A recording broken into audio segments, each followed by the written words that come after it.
Sometimes people think, Lisa, that going out there finding a home first is the first thing. Is that pretty typical with a lot of the clients that Oh you're yeah. working with? It's very typical. People always typically go to a realtor before they go to a lender, which should really honestly be the opposite. It's kind of like when you're going shopping and you don't really know what your budget is and you're just kind of quote unquote window shopping, right? It's Yep. fun. Everybody likes to see that. The houses are beautiful and everything. And it's easy to dream when you can visibly see what you're dreaming about, right? But when you're talking about pulling out the wallet and looking at your situation, um, most people don't even like paperwork, let alone paperwork that's very intrusive. Totally, completely understandable. It's your personal financial garment underneath, and it can be a little bit scary. It doesn't always have to be, work with people who make you feel that comfortableness so that you're being very well taken care of. No, for sure. So about that, the first thing anyone should consider doing first before even going out there with an agent, looking at homes, is work on your credit. Lisa, can you Correct. share a little bit about what a uh a first time home buyer should look out for when it involves their credit? Okay, so a lot of times when people fear about having bad credit is because they're like, oh, you know what, I kind of miss a payment or two or anything like that. Most of the time, your credit score is based on mainly how long you've had credit, how much credit you have, and how well you use that credit. So think of it like a video game almost. Okay, if you're in the 740s and above, you really don't have to play this game anymore. But if you're below that, the trick is really to understand how you manage that debt, because when you understand that, you understand how the credit bureaus will look at your credit history. So the longer you have that credit card is definitely going to help you. Okay. The variances of the credit that you have, a mortgage, a car, and a credit card. Now, I say that lightly because cars can get people into trouble too, because the debt to income ratio, which we'll talk about later, takes into effect when you're getting those types of debt. So when you're using your credit cards, the secret sauce is to keep it under the 30% mark, okay? And you want to have some debt so that the credit bureaus can see how well you use that debt. If you don't have any, it's not a bad thing, but they can't really score you as well because you have no debt. They can't score you on how well you manage your debt if you don't have any. Make sense? So then what about people that just plan on buying a home straight out cash? That's totally fine. If you want to go ahead and buy it straight out cash, that's totally fine too. And there's a lot of people that will say, okay, I'd rather not have debt at all. In our culture, that's absolutely the mantra. Yeah. But here's the thing. If you have debt, I actually have a really, really great scenario where I have a client who works in a really big tech company in Silicon Valley, and his company is giving him so much wonderful stocks that he's able to earn over 20%. In the last 3 years, he was making about 160% over what he put into. So here's my thought. If you're going to pay the house in full, totally fine. You're going to live in it and everything like that, right? And you're taking that $500,000 and you're putting it into a house that, unless you sell it, it's not making you money yet. And typically on a good market like it is right now, you may be able to make that 50, 100, 150% in the next 10 years. But he made this amount within 2 years. So I'm looking at the big picture for him. If you're in situations like that, don't take a look at it as just one sector. If you're putting all your cash and all your eggs in one basket, where may you not be able to make that money up in? And that's the other thing too. Would you rather have put all your money in one house, or separate that, utilize that loan that's right now less than 3%, and earn 5, 6, 7, 8, 9, 10, 15% on another rental property? So you may want to consider that too. No, that's right. That's good. Hmm. Leveraging your money, right? That's what they call that. Yes, A absolutely lot of leverage your investors money. do that. Hmm. But okay, so then once a person has their credit in line and they're Hmm. good, what type of programs are there that they could consider utilizing? I know there's FHA, there's conventional, there's VA, down payment assistance. Do all of those programs qualify for the same credit scores? No, so they all vary. FHA is the most lenient one, or actually, let me take that back. Government loans are the most lenient ones. USDA, VA, and FHAs are a lot more lenient when it comes to credit. But How low? it How low can they go? it can go all the way up to 500 actually. But if you have a For 500, FHA? for FHA, you can go all the way down to 500, but you got to put at least 10% down in order to Oh. do that. 580 would allow you to do 3.5%. The interest rate Mm. is going to be a little bit higher, but we're talking about like 3.375, which the average FHA rate right now is at 2.5. So it's 1 point more, which is not Ah, terrible. Absolutely not terrible. Okay. Don't shoot yourself in the foot thinking that because, oh, maybe my credit's not that great. Maybe your credit's not that great, but maybe it doesn't need that much work. And we can absolutely help guide you through that as well. I just actually finished a phone call right before this show with somebody that didn't think they had that great of a credit. But once I looked at their situation, I was able to show him the estimate of what his score would be in 2 months. He would be able to increase it about 80 to 120 points. really? Mhm. How'd you do that? So I just took a look at his collections. I took a look at what he needs to pay off and everything like that, and he only had four things. Four things, Chia. It total about less than $2,000 for him. That's it. So for this individual, when if Mhm. he removes those four things from the you said the collections, He had three collections, three recent collections. They're very minimal. They total up to not even $1,700, and then there was a credit card that he just needed to lower the balance. That's it. So all of that total was less than $2,000 to give him about 80 to 120 points. wow. Hmm. How long do you know how long it normally takes for a person's credit score to be updated if it does go up that high? So it really depends on the creditor. Okay. So let's just say, for instance, you owe a credit card from credit card company A, and typically it's about a 35 to 45 window that they'll update that. We can do what's called a rapid rescore and submit it to the credit bureau and say, hey, this is proof that they've already made this payment. This is showing zero balance. Here you go. And we can help fix that. Okay. There is a cost to that, but it's very minimal. Typically, it's about $40 per credit bureau per card that you have to You know do. how that's good. So you know how some people that get themselves into debt when it goes into collection Yeah. sends a letter out from a attorney saying that hey, they gotta pay this amount or they could settle. When they settle, let's say the person owes 20,000 and they settle for 10. Yeah. If they pay and if they settle for 10, is that gonna knock off that collection of a $20,000 balance that was in collection? Or is it only gonna reduce the balance by 10,000? So it depends on how you negotiate that. Okay. It really depends on how you negotiate that. And before you pay anything at all, make sure you have it in writing. That's really all it is, Chia. Okay. Because they can say that. I've had situations where clients come to me and it's like, yeah, they told me I only had to pay $1,000 and they will call it a day. So here's what it is. If you look up the statute of limitation for debts in California, it's 4 years right now. Okay. Which means What does that mean for the after average person that don't know what that means? after 4 years, legally, they can't sue you for that. If they haven't if you haven't paid in 4 years, legally, they can't go after you for that. Okay. Um, look that up.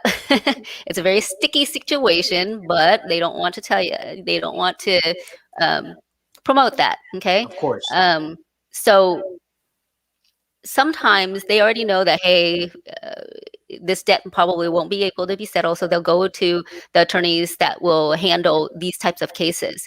And the way that they do this to the attorney is like, look, dude, if you can get me at least $10,000, I'm happy. So the attorney is like, well, in order for me to make more money, I'm just going to tell this guy it's $12,000, right?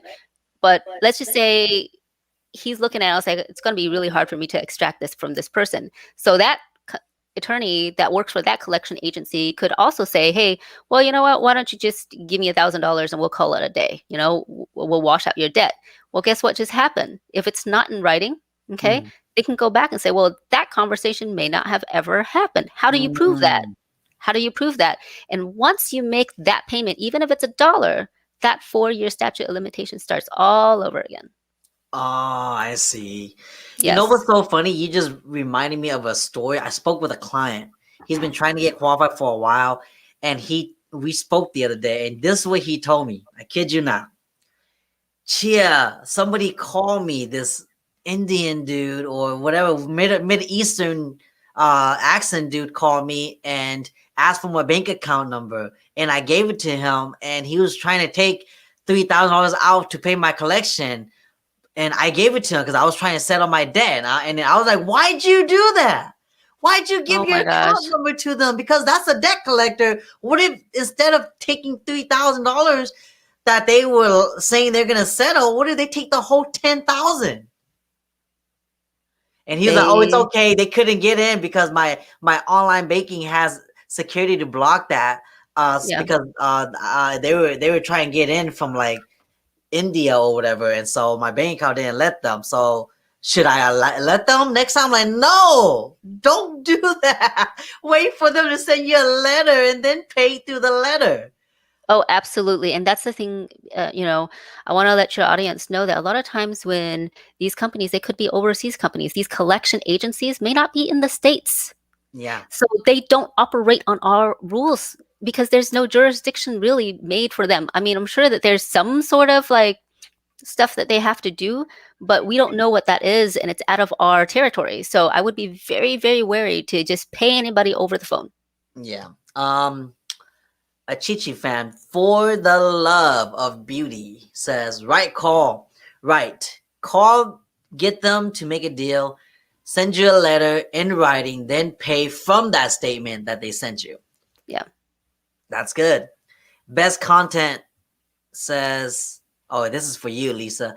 Can someone get an equity line of credit with bad credit? Most likely not. I haven't ever heard of one that was able to do that. Lines of credit is really, they don't make money off of you until you use it. But if you have bad credit, unfortunately, they're going to look at it as like, well, if we're really not going to make that much money, it's a line of credit is just like a large credit card. Okay. A credit card From really the is equity kind of of your a type. house. Yeah, a type of line of credit. Right now, last week we talked about Wells Fargo not doing personal lines of credit. Well, I just heard that they also don't do home equity lines of credit since last year, and neither does Chase. I'm not 100% sure about that, but my I just sources heard told me about that. Chase too. Yeah, so it's like they're gonna limit whatever product that doesn't make them the most money first. And these are the products that do that. And if they do, they will give it to their really VIP people who show that they have been paying. And basically, at the end of the day, who show that they will be able to make money off of. That's really what it is, right? It comes down to Yeah. that. Now, you mentioned that if you have bad credit, what's considered bad credit not to qualify for a line of credit? Yeah. Are you talking Like to me, below Chia? Or are you talking to below Best Content? 600? So typically, lines of credit actually a lot more strict. Okay, so most banks don't allow you to have a line of credit unless you have at least a 680. I haven't seen any. I mean, I used to work at a retail branch, and we didn't do anything under 700. So it just depends on the branch. It absolutely does depend on the branch. Got it. Okay, well, there you go, Best Content. Hopefully we answer your question. But okay, so then the credit score, and then now they find out the program they're going to use, whether it's FHA, conventional VA, down payment assistance. What's normally next? So once you kind of have an idea of what program best fits your financial needs, you want to send in your documents as soon as possible, because at the end of the day, if you don't have all of those lineups, your income, your assets, your credit all lined up first, when you're going out there, it's kind of like shopping without your wallet. It makes no sense to do it that way. Good example of that is, let's say you think that you're qualified, okay? Yeah. Let's say you think that, and then you go out there, you look at homes with your agent, and next thing you know, you come across a home that you love, and you're like, hey, agent, let's submit an offer. Well, you haven't gotten your pre-approval letter yet from your lender because it took you a while to gather docs, give all your documentations to your lender. And let's say it takes you 5 days to get your letter. Then you can submit an offer. Between those 5 days, do you think the home is still going to be available? For what I'm seeing today, especially in this market, homes are going in 2-3 days. Sellers are not Yeah. waiting for weeks anymore to accept an offer. By that time, your offer is a backup offer, or if not just that, like just another offer. So, like, you don't want to shoot yourself in the foot by gathering all your documentations, giving it to your lender at the 11th hour. You want to do it ASAP, because the faster you get that, the quicker you can go out there and look at homes and submit bids. Because if you're not submitting bids, you're not gonna be moving into a new home anytime soon. And right now, with the competition that's going on, most likely your first offer is not gonna be the home that you're gonna get accepted. Most likely, just because a lot of first-time home buyers don't tend to want to overbid. They kind of feel like, you know what, I'll just go with the asking price, until they get kind of jaded by looking at hundreds of homes that the agents are submitting hundreds of offers and getting rejected. Then they get jaded, and that's when they finally compete. Yeah. So that's why we're telling you this now. Yeah. Submit your docs to your lender. Be super competitive, meaning listen to your agent, because again, but we're Yep. going to talk about that next. But yeah, listen to your agent. You have to trust your agent. If you don't trust your agent, then you need to find an agent that you trust, because that person is going to have your best interest, and then go based off of what they see fit for that particular property. Yeah. Okay. And let me add to that a little bit, Chia. When you're talking about, like, if you think you're qualified, which is great, a lot of times people make really, really good income. If you're self-employed, you make really, really good income. But if you're writing off everything, okay, that's going to hurt you, okay? Yeah. Because on paper, if you're telling the IRS that you only make X amount of dollars, guess what? Then the bank can only go off by what you state that you truly make. So that might be a hindrance, okay? And you want your I lender to once take a had look a at that. client. Yeah. Sorry to interrupt, but I thought I'd share it before I forget. I once had a client that we were trying to get approved, and this dude makes good money. This Yeah. person makes good money, but he claimed almost everything. And so, like, Mhm. I'll just give out a number to paint a picture for you guys. Make 200K, claim all expenses, showing that you only make actually 15-20K a year. Yeah. That's a lot of expenses. That means you're basically telling them you only make $15,000 a year. Then you can't buy a home, Yeah. because you have no income to offset the debt. Am Correct. I wrong? No, that's absolutely correct, and a lot of times people don't realize that. Okay, so you want to get all of these ducks in a row before then, so you don't waste your time Yeah. going out there, and then also so that your lender can help prepare you. It's like, okay, well, this is what it is, and everything like that. What's your next year's taxes going to be looking like? Oh, well, I already bought all of the equipment this year. Next year, I don't have to buy that same equipment anymore. Therefore, I can't write off that. Oh, perfect. So let's go ahead and project to see what that looks like. And then you can have an idea of what you qualify for in the very near future. The other thing that people overlook when you're a wage earner too, okay? A lot of times you guys make boku dollars off of your bonuses, your commission and everything like that. But commission and bonuses in the lending world is very, it's not stable income, because it's not the same every single time. So the way that they will offset that is that they would take the average of what your bonus income is for 2 years.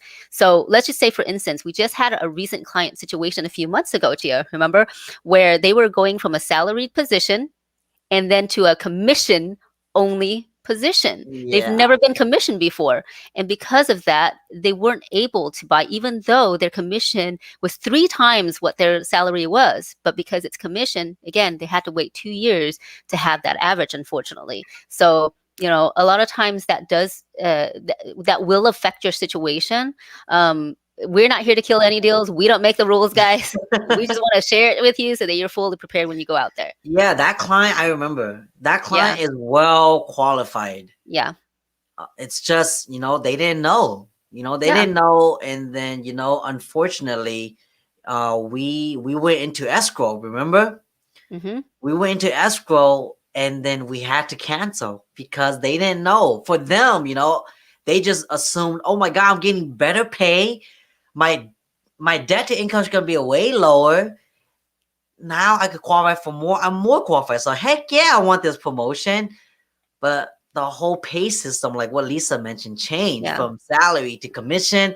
Now they needed like a whole new different type of scenario for this individual, and they couldn't qualify no more. Yeah.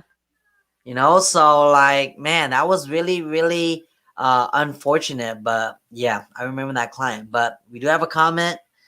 Best content says, can I buy a new house using my equity as collateral? Okay. So that would be you taking out the line of credit to use it as collateral. But there are private lenders out there, best content, that may actually do that for you. I don't know of any in this market right now, but that would be more of a private lending type of situation. Um, Adding to that, I did I helped a client a few years ago buy a home. What she did was she had a rental, and then she did I think she did a HELOC, and then she used that HELOC to down for the new home that she was going to be buying to live in. How Correct. does that work? So that's basically what he's asking, Chia. If you do have quite a lot of equity and you take out the line of credit, I have another client right now. She's taking out $350,000 off of her house in a home equity line of credit to buy the next house in cash. Woo! I Must be know. from the Bay. It's possible. Best It is content. possible. You just got to go find a lender that's willing to do that for you. Yeah. But then I think a lot of times when you do that, interest rates are a little bit higher, right? It depends. So most home equity lines of credit are interest only, and the interest rate is a little bit higher, but it's not that much higher right now. I What's actually the have one as average? well. I have one right now, and it's at 4%. So it's not Oh, okay. terrible. Yeah, it's not terrible. It's interest only. It's a great, great tool for investors. I utilize it for my investment properties. And then once I get what I need, or I cash out on it, or I finish flipping it, I'll pay back the equity line of credit, and I use it for the next home. There you go. Oh yeah, if you guys didn't know, Lisa and Lisa's hubby, they flip, buy, and hold property. They're investors too, so FYI. Okay, now so let's talk about the budgeting. Once Yes. first time home buyer goes to the credit, they figure out the loan that they're going to be utilizing, whether it's FHA or conventional. They go through the pre-approval process, submit all their docs to you, and they get pre-qualified now. The budgeting. We spoke about Yes. this a few weeks ago, but the budgeting. Why is that so important? It's absolutely important because this is what the bank looks at when they're qualifying for you. Okay. Anything that's on your credit report is going to be included in your debt. Anything that's not, utility bills, electricity bills, car insurance, tuition for your kids if they're going to private school, daycare, all of that stuff that you know that you have those expenses are not being accounted for. Which, what does that mean? If on average, let's just say that your debt to income ratio is 45%. It's different from every program, but I'm just going to use the 45% in this example. Okay. So let's just say, for instance, you qualify because it's 45% debt to income ratio, which is almost half of your income. So let's just say half of your income is going towards your mortgage. Uncle Sam has already taken about a quarter of that. Okay. Now you have about a quarter left. Does that quarter left, is that enough for you to get food, um, gas, insurance, tuition, or anything else that you have that's not on the credit report? And if it isn't, you may want to consider lowering that purchase price and thinking to yourself, it's like, okay, I love this dream house, but if this dream is going to become a nightmare because I'm playing catch up every single month, you may want to reconsider that. No, Okay. that's And so true.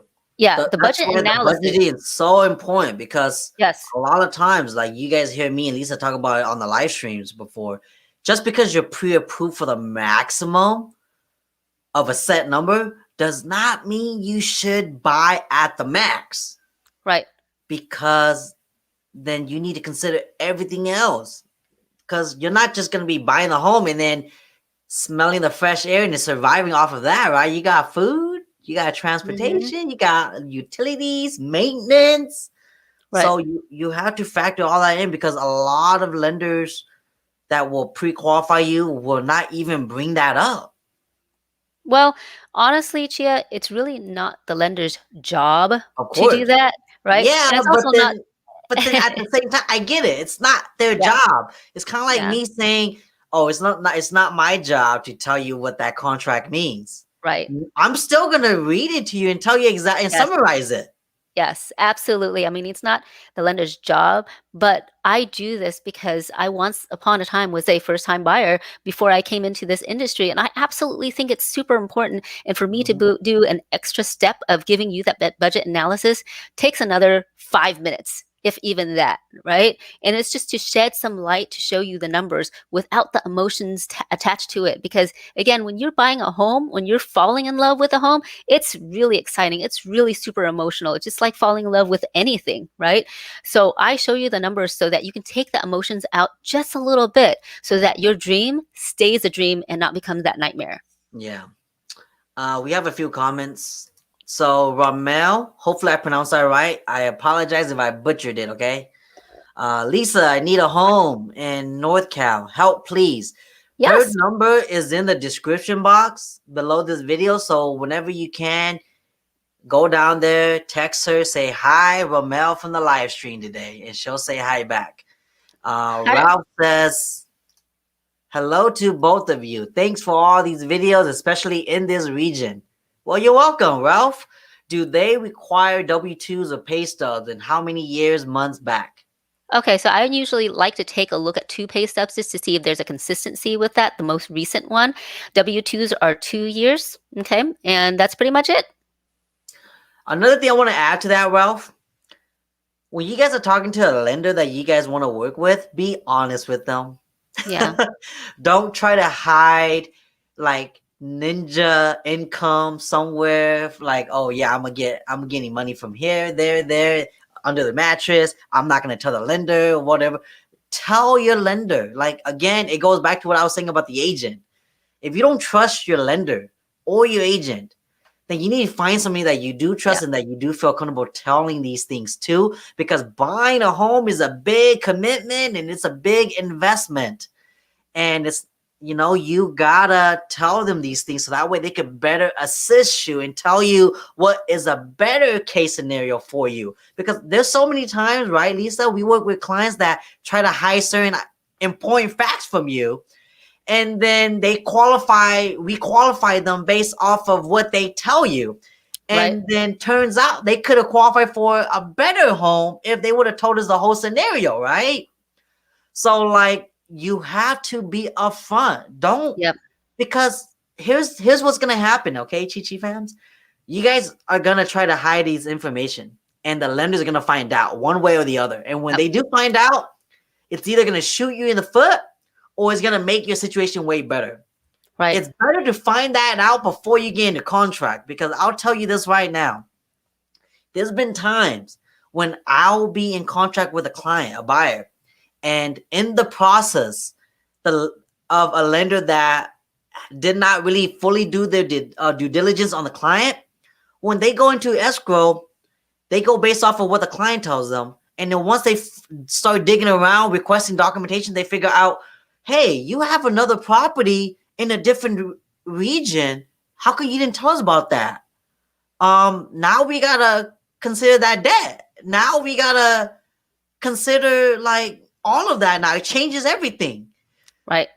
Like there's been so many times that happens, and then when we talk to the client, and the clients are like, I didn't thought they need to know about that. No, of course they need to know about that. It's on your credit. It's your debt. They need to Yeah. factor that into your debt to income ratio. So Right.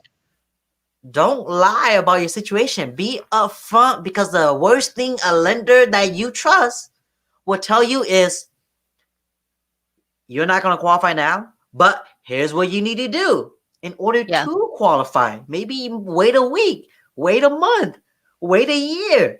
You rather know that now than know it in escrow when you've already paid for inspections and appraisals. You don't get Right. those fees back. Right. Right.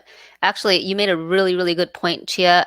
Earlier, I mentioned that the bank will count everything on your credit report.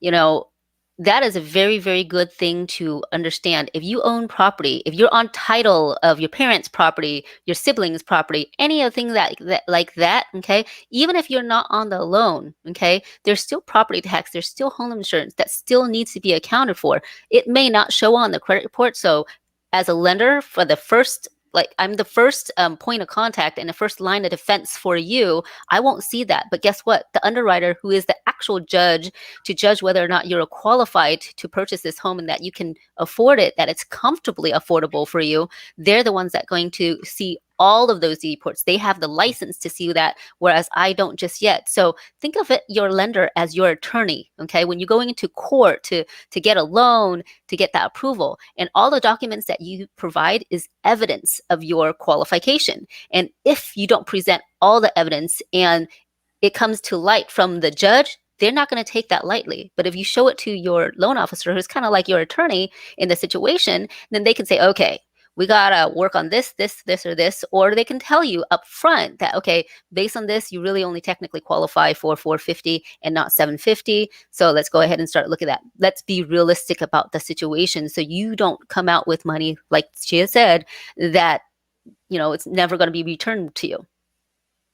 Mm-hmm. Ramel says, if I have 7 or 8 mil, do you think I'm gonna let you know I have the money? Of course I'm not. I'll just tell you what I have, so that way you can work within that budget.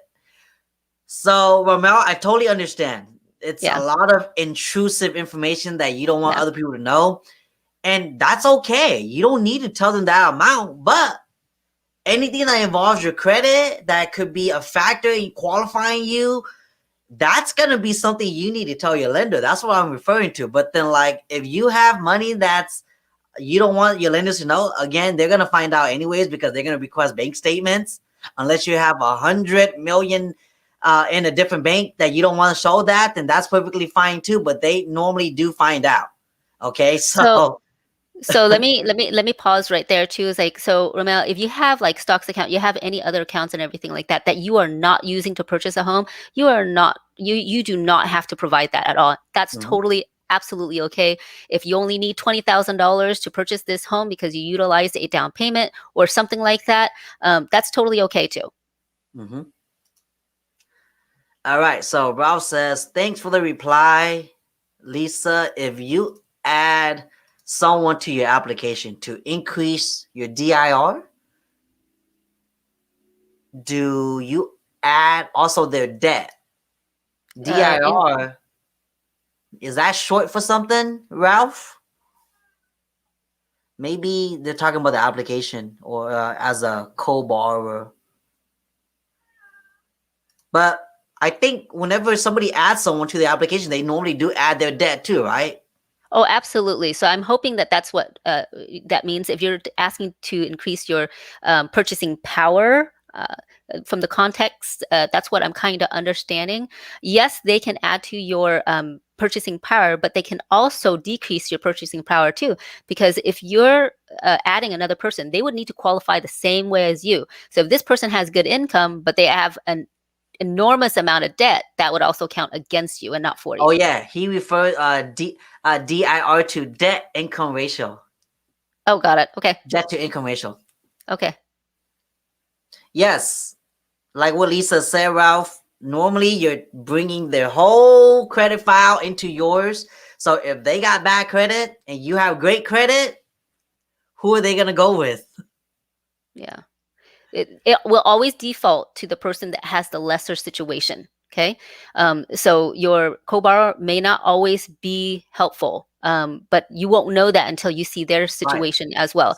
So the other thing too, okay, just so that you know, on government loans, which are USDA loans, VA loans, and FHA loans, what a lot of people don't also realize, and I've had to save quite a few deals because sometimes lenders forget as well, your marital status is very, very important on those loans because your spouse's debt, even though they're not on the loan, will count against your debt to income ratio as well. Okay. Yep. If you're legally married, your spouse is dead, everything gets added on. Right. And I will always ask, culturally married is different from being legally Legally married. married. Correct. So if you're culturally married, that doesn't affect you. But if you're legally married, then their debt will affect you. Mm-hmm. Hopefully that helps, Ralph.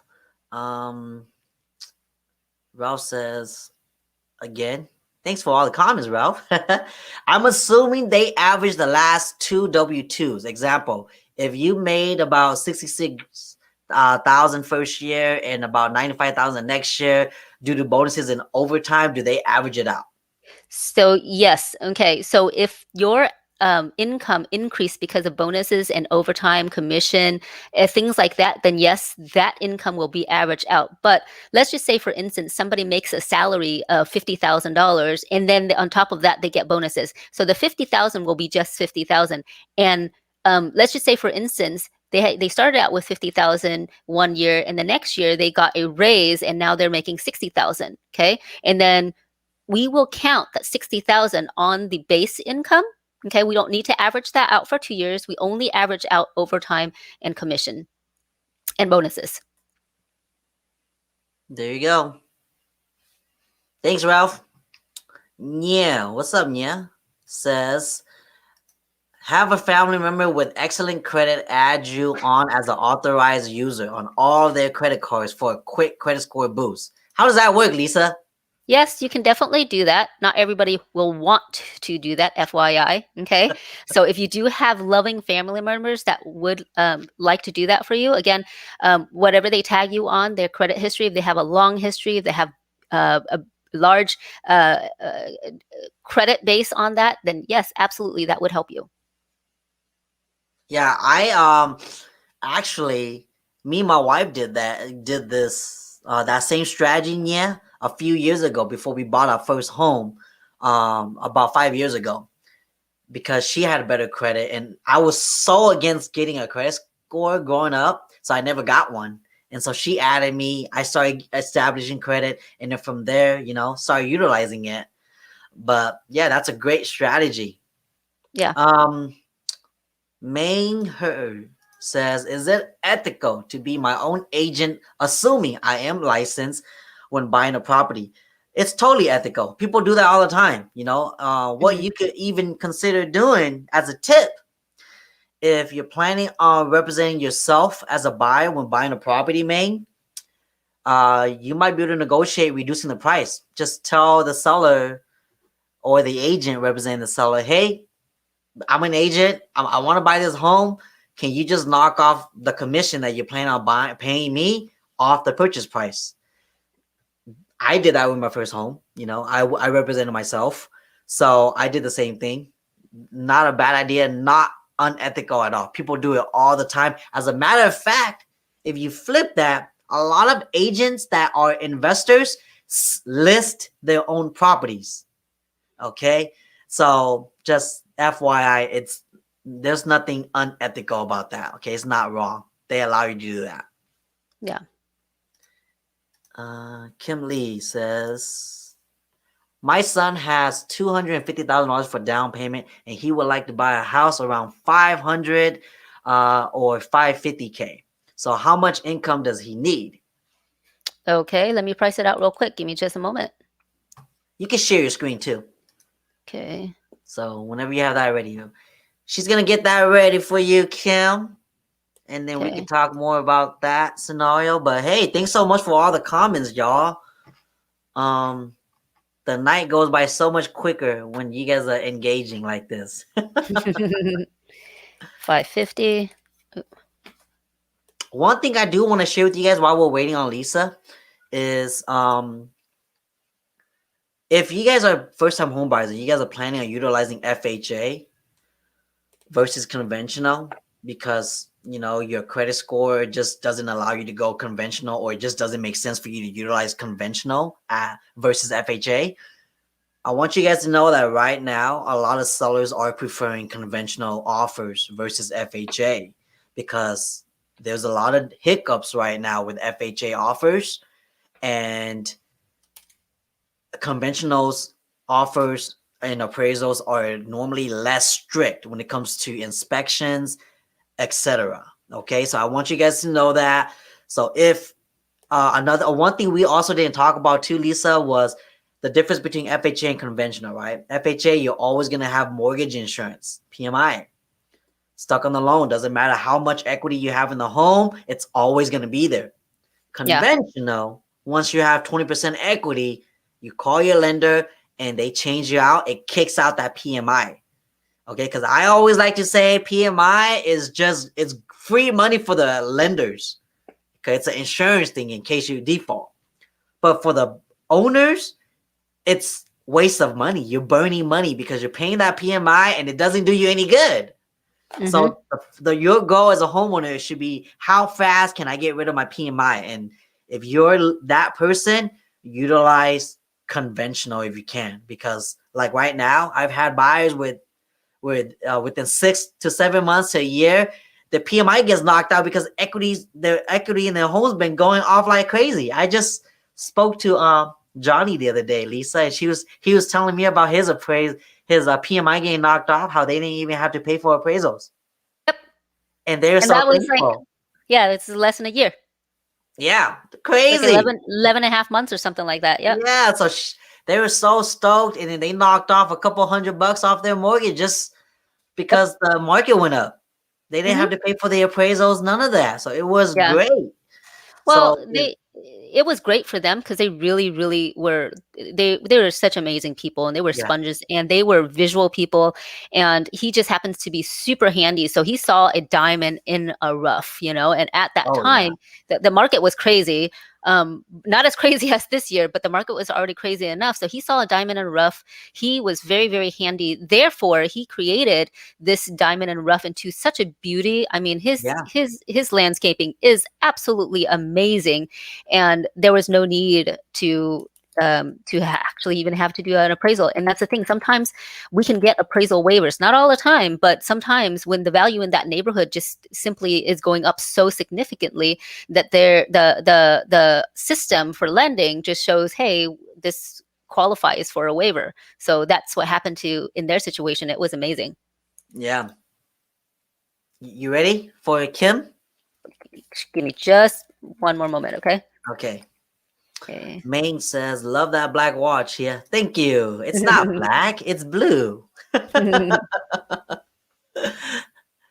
Ralph says, is your home credit score similar to your auto credit score? Had an issue when I purchased my car. Thought my credit card score was great. Then I realized it was actually lower for credit card score. Car credit score. Okay. I think it really depends on the person running the credit, right? In the institute, because there's 3 credit bureaus, Ralph, and sometimes they don't look at all 3. Sometimes they only look at one or the other. Some I even hear they go with the lowest out of the 3.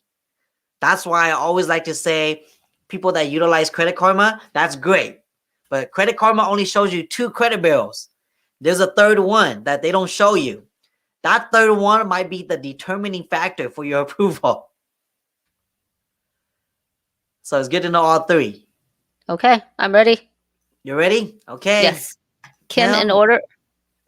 So he's looking to buy about 550. I did it at 550. So if he's putting pretty much half of that down, then he's going to need roughly about $44,000 a year to do that if his credit is excellent. So if his credit is above 740, debt to income ratio wise, he can go all the way up to 50%. If it's not, then if it's in the 700s areas, or I would say 680 to 700-ish, then you're looking about roughly $50,000 a year. Can you share your screen with that? Or no? Probably not for right now, Chia, just because it's just an internal one. Okay. There you go, Kim. Hopefully I that hope that helps. helps. Um, Ralph says you did talk about the different couple. You did talk about the different couple of weeks ago. Yes. What couple? I have brain for it right now.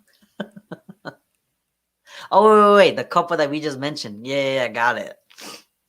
But yeah, so what else?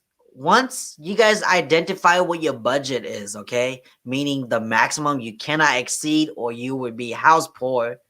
Yeah. Now you, as a first-time home buyer, need to go and talk to an agent that you want to work with.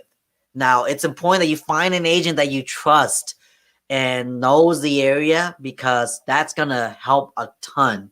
Let me give you guys an example. If the agent doesn't really know the area, when you're bidding on homes, like right now, where it's super competitive, there's multiple offers coming in.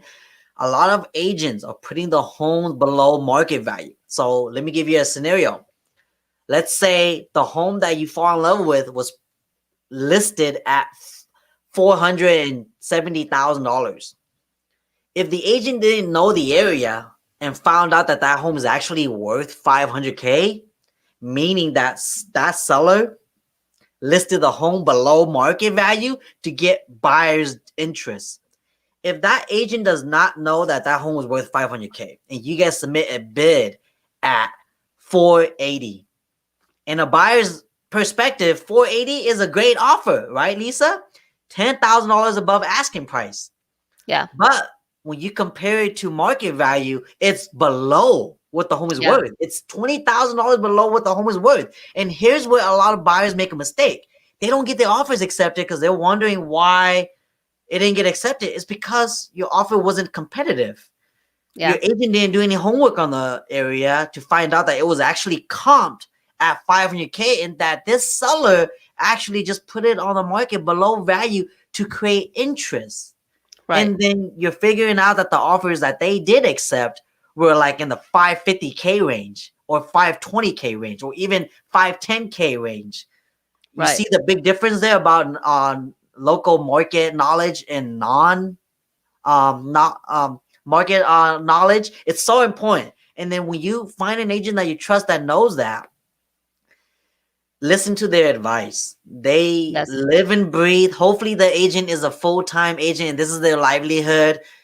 And they live and breathe real estate because they're gonna know what's best for you. They're gonna be the one Right. calling the seller's agent and trying to go negotiate and fish for information. I call it fish for information because a lot of times sellers, they have something they want for their home.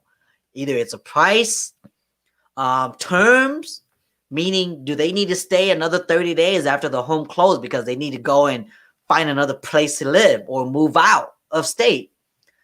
Do they want all contingencies removed because they don't have any more money to fix the house? Are they planning on selling it as is? These are really important things to consider. And if you don't have an agent that's willing to call the other party to find out these information, then you're basically submitting a blind offer. You're just going with what your gut is telling you. And sometimes in this market, your gut's going to fail you. Your feeling that you have is going to fail you Right. versus the actual facts that you've gathered from the other party. Was you going to say something? Yeah, I mean, let me add to that a little bit here, Chia. I just had this situation. It's quite frustrating because um, it's just in this market. A lot of times, I know you want the best deal. A lot of people there do. Everybody wants the best deal. I actually have a client that is helping her son purchase a home, and she's bought so many properties. And she's like, "Oh no, I would never overbid," you know. And she was coaching her son against our advice to underbid. So the house was 500. It was comped at 550, and I was like, and they wanted to put in an offer for 480. I was like, okay, well, my wonderful agent, you know, God bless his heart. He was like, okay, I'm going to do what you're telling you because I think you need to feel that. And the house sold well over 600,000. So in this market, guys, from our experience, I'm telling you that the best offer or the best offer for you is going to be the one that wins you that house. And like you guys are probably hearing us saying that, and you guys are probably thinking, that's ridiculous, Chia and Lisa. Why would I submit way over the list price? Because in this market, your competitors, other buyers, your competitors, they're doing that. And if you really Yep. are serious about getting a home in today's market, you have to compete. Unless you're targeting a home that nobody else is targeting. Yeah. The ugly ones, the fixer uppers, the one that's been on the market for over 30 plus days, the one with the tenant, meaning that if you buy it, you might have to evict them out or wait until they get kicked out before you close escrow. Yeah. Those type of properties. If you're targeting that type of property, then you guys could, excuse the advice that we just gave you guys. But if you're targeting the brand new home that just hit the market like yesterday or 5 minutes ago, guess who got that same notification about that house? All Everybody the else. competition, Yep. all the Everybody buyers. else. So think about that, okay? When your agent is telling you, hey, compete or go above, it's not because they're trying to make more money from you. If you feel that way from your agent, then find another agent that you trust that doesn't give you that vibe. Because Right. if that agent is giving you that vibe that they just want to make more money from you, then it's probably pretty clear. They probably displayed it enough for you to be able to recognize and read that from them. Find a Right. different agent if you feel that way. The Right. agent today that should be assisting you in today's competitive market is a person that's going to tell you the truth. Right. That's going to do homework for you. That's going to do negotiations for you and all of that jazz. Because it's such Right. a competitive market. Like Yeah. I had a client the other day, Lisa, tell me, Chia, I really like this home. Let's submit a personal letter. And I was like, okay, cool. Let me call the other side to see if that's okay. Because Yeah. believe it or not, here's why I said that. To the average person, a personal letter is awesome, right? Because Yeah. you're letting the sellers know that, hey, hear our story on why we submit an offer on your home. Yeah. But today, a lot of sellers are not even reading offers if it has that cover letter. It's so Right. sad. I came across a listing to where it was on the notes. Yeah. One of the agent remarks, and then the listing agent says, if your offer has a cover letter, we're going to ignore it. Yeah.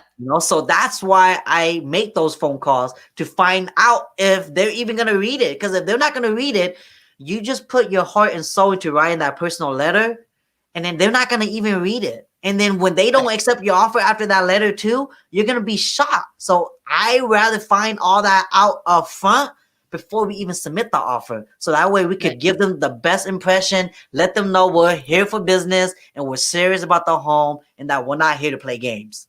Because Right. the last thing a seller wants is to put their home back in the market because a buyer had cold feet. Yeah. Okay. Yeah. And that's the thing too, in this market, action speaks louder than words, guys. Okay. Yeah. So that's the reason why some people don't really care for the letter as much anymore. It's because if your letter says that you really, really want this home, but your offer doesn't really prove that, your offer is like, okay, at value or not even at the value, then it's going to contradict itself and they're not going to take it as seriously. Right. That's really what it is. So yeah, talk to your agent to discuss about the terms you guys should be putting on your offer, the amount, all of that, and then strategize. I always like to say, Lisa, it's like playing blackjack. Yeah. Your buyer agent is representing you. The listing agent is representing the seller. You go in with a set of tactics that you have in the back of your head, but the seller doesn't need to know. Yeah. You just need to have a good poker face. Yeah. And that's really what it is. So strategize with your agent. Let's read some comments. Ralph says, do you even recommend him to do so? Recommend what, Ralph? Oh, maybe he's referring to Kim because Kim's putting $250,000 down because he says that much money as a down payment. Yikes. And was talking about the difference between FHA and conventional. Some people put a high down payment, Ralph, because it might be an upgrade. I made a video a couple weeks ago about whether you should sell your home now and upgrade. And you guys should go look at that video because it's very informational. Because Yeah. if you made a lot of money and you have a lot of equity and you don't want to spend it, you want to utilize it as a down payment for your new home, that might be great because you might want a bigger home, but you don't want a bigger payment. Correct. Correct. That's absolutely correct. So earlier when I priced it out, the monthly payment for a 550 purchase price, and they're putting that amount down, it's going to be roughly about a little shy of $1,800, Kim and Ralph.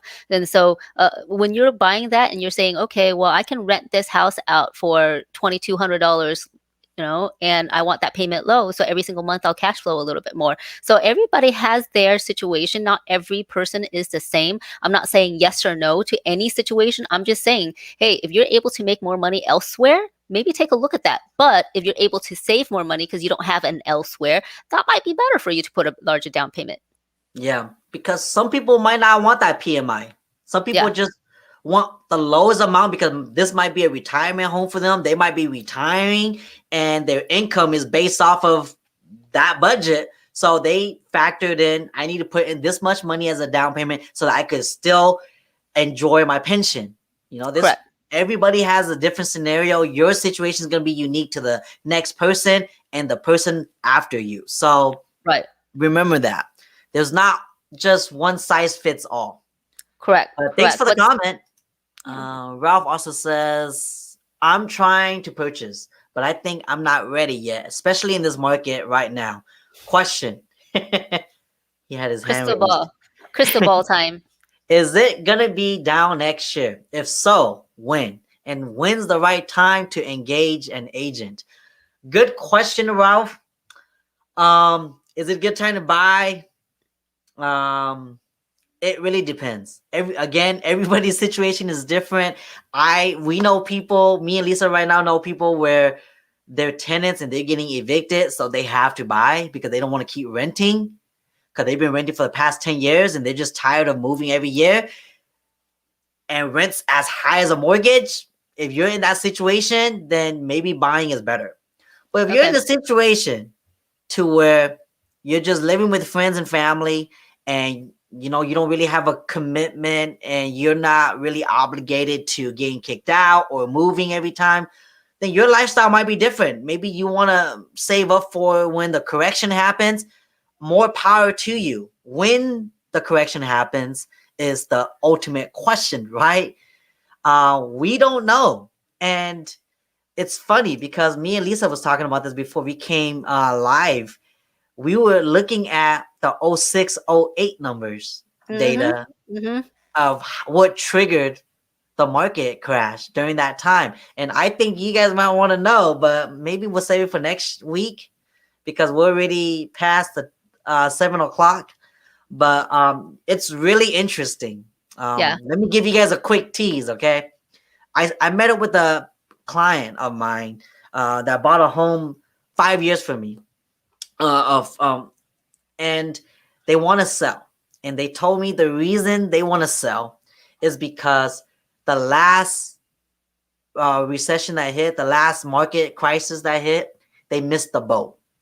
They were waiting until it got to the top before listing it. And they waited too long and they missed it. The moment they put the home on the market, they could not get it to sell. The home was on the market for months and they ended up letting the house go to foreclosed. And so they're afraid that that might happen again this year. And so, of course, I had to ask, why did you need to sell? Why did you let it go? Why didn't you just keep it?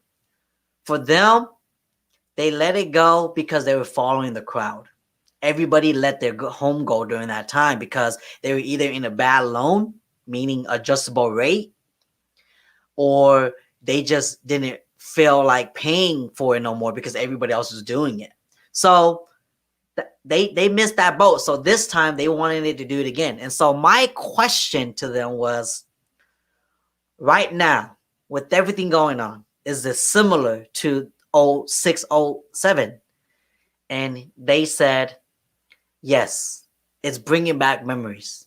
But there's a big determining factor in this market that is a lot different from that market.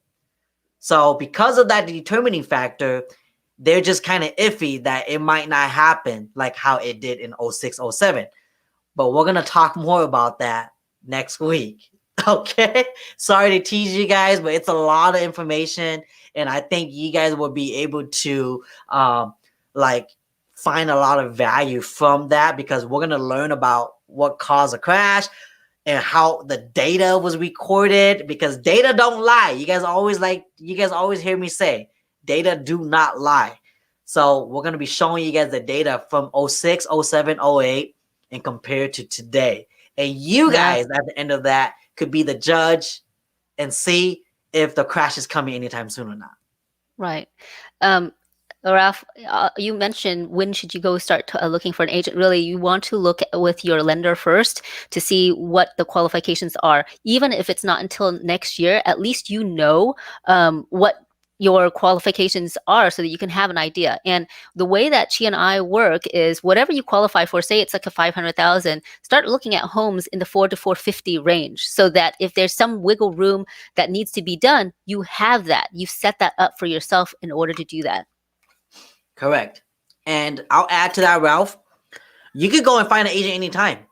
Mhm. I get people that call me all the time, me and Lisa, just to say, hey, I want to buy a home eventually in the future. What do I need to do? And then from there, if they're a good agent, here's a determining factor to find out if they're a good agent or not. They will stick with you until the day that you get qualified.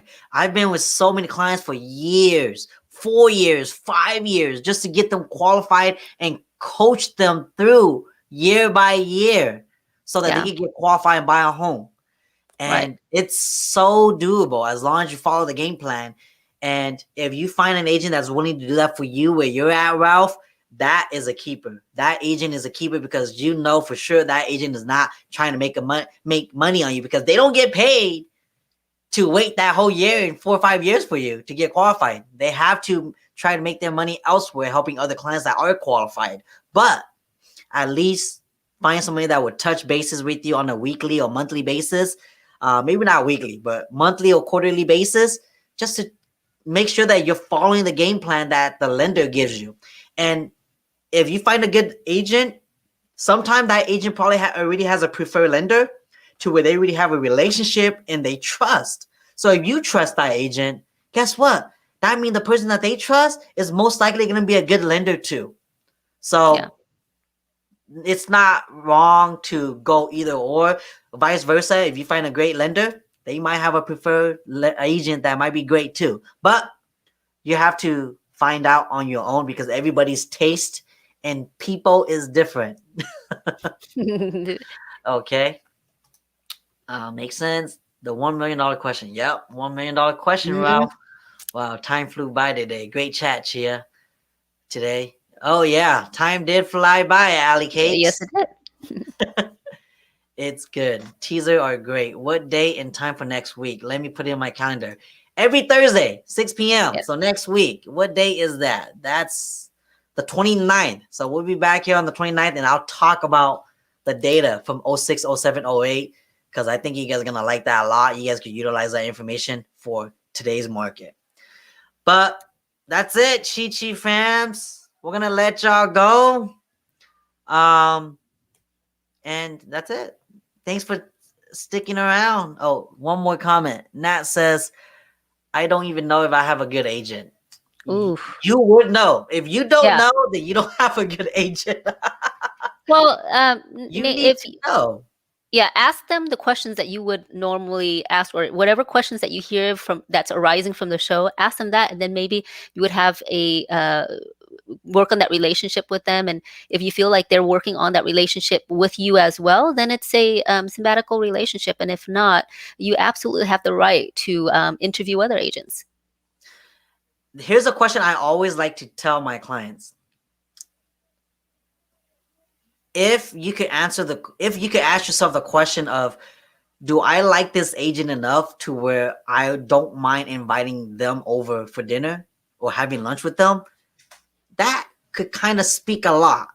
Yeah. Just reflect and ask yourself that question about your agent.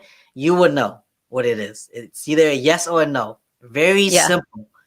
And Sometimes I get interviewed and I'll tell people straight right off the gate, I could sugarcoat myself all day and make me look super awesome.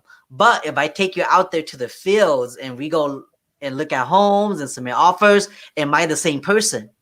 So really, you won't really know if your agent is a good agent until you get them to work for you.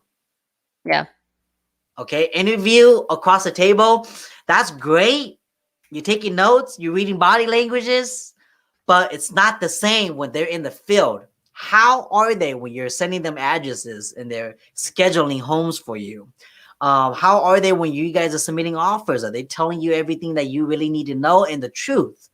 And like, do they respond back to you in text messages, voice mails, anything, email? Like, everybody has their own personal preference when it comes to communications. You need to find the agent that's best fitted for your type of communication. And there's 100,000 agents out there. So you just need to go and find out who they are. It's going to be work, but I could guarantee you, Nat, when you do find them, it's going to be worth it because a good agent's going to make the process feel so easy that you're going to think to yourself, could I have done it without them? Because it felt so easy. That's a good agent. That means that agent shielded a lot of drama and stress from you that they dealt with. They had to carry that alone, but they didn't want you to see it. You know? So that's a good agent. Stress is a real thing, especially when it comes to finding a home. Right expectations, real expectations, all of that is so important. So hopefully that helps. Nat says, I offered many houses and put in at least 30K. I didn't get it, and now I don't know what to do. Well, I feel for you so much. I mean, we have those situations too, guys. It's just because you do everything right, it doesn't mean that it's going to be easy either. I would say, I would encourage you, your agent, your lender shouldn't be just your lender and your realtor. They should be your cheerleader. They should be your coach, rooting you on. You're at the 10th mile. You're at the 11th mile. You're at the 12th mile. Keep on going. I will encourage you to keep on going. Keep on making those strong offers. At one point, something will stick. Chi and I are true believers in what's meant to be is meant to be. Sometimes you think that you're up against a really rough situation, and case in point, we have several clients in the same situation where they're about to like just give up on everything, and all of a sudden, boom. The right house. And usually the crazy thing is it's always the house that they like more than any of the other properties. Crazy, but it just happens. Yeah. Everything happens for a reason. I would say, if you really do feel that your agent is not good for you, Nat, have a heart-to-heart conversation with them. See how they take it. Honestly, I ask my clients all the time. Whenever I feel some sort of like distant or anything, I'll ask them like, how are you? How's everything? I know we didn't get the offer the other day accepted, but how are you doing? Like little things like that. It's so important because again, you're going to be with your agent for months, not just right now, months. There's the process of finding the home now, which is going to take a while. And then there's also the relationship of post-closing. Are they going to be the agent where you just sold a home to them or they just sold a home to you and then they're gone the next day? And it's like, dudes, they're gone. Because there's going to be questions you're going to have afterwards when you get the home. Like we get people all the time, right, Lisa, that calls us today saying, hey, what the heck is this bill? I thought that this was being paid from my impound account. Or, hey, what the heck is this tax bill? Like, is it an increase? What the heck? No, that's your supplemental tax. Pay that. Or, no, that's a solicitation. Throw that away. We do that all the time. And it's part of the gig, so have that open communication with your agent. If you can't have an open communication with your agent, you just feel like you just don't feel comfortable. There you go. That speaks for itself. Ali Cake says, same goes with insurance agents. You never know how good your insurance is until you make a claim. Yes. That's true. So hopefully that helps, Nat. Ada, open communication is the key to success. Yes. Thank That's you, in any relationship. Yep. For the 3 years he put up with us. That Ada. Got it. You guys were awesome though, 3 years went by so fast. Mhm.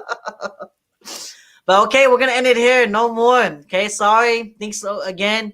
See you guys next week. We're gonna talk about 08, 07, 06. Ooh, that Okay, was a fun be one. there. Bye, Later, y'all. guys.